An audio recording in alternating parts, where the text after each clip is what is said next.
A primetime news follow-up now on the rat problem we highlighted in Montego Bay, St. James at the start of the week.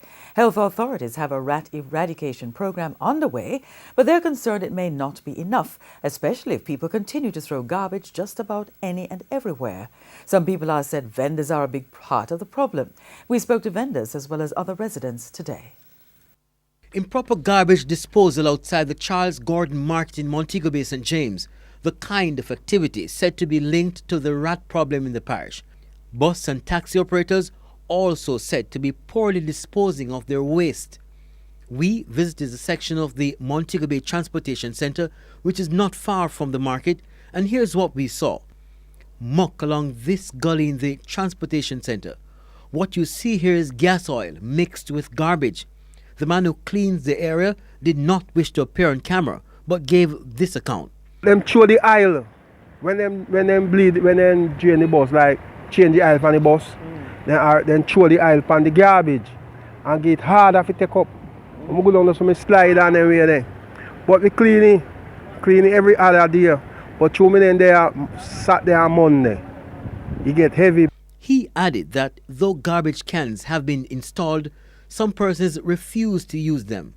But through you so shorter, and just carry control it, like we get dressmaker cuttings, we get hairdresser sit with them use and left, you get baby pampers.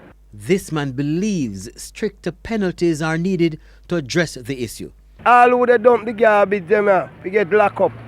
And the mechanic man them where they throw the gas oil he go back in the sea. Then we get locked up. The one where they walk in the park and me done with it.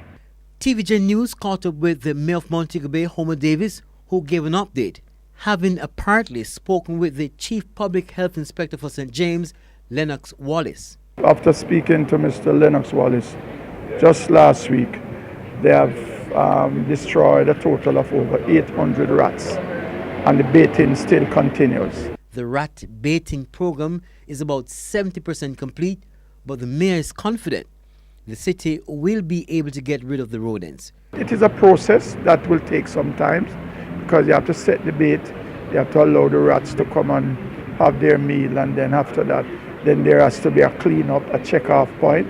But it is a work in progress, and I'm very satisfied with the level of work that the St. James Public Health Department is doing. Kirk Wright, TVJ News.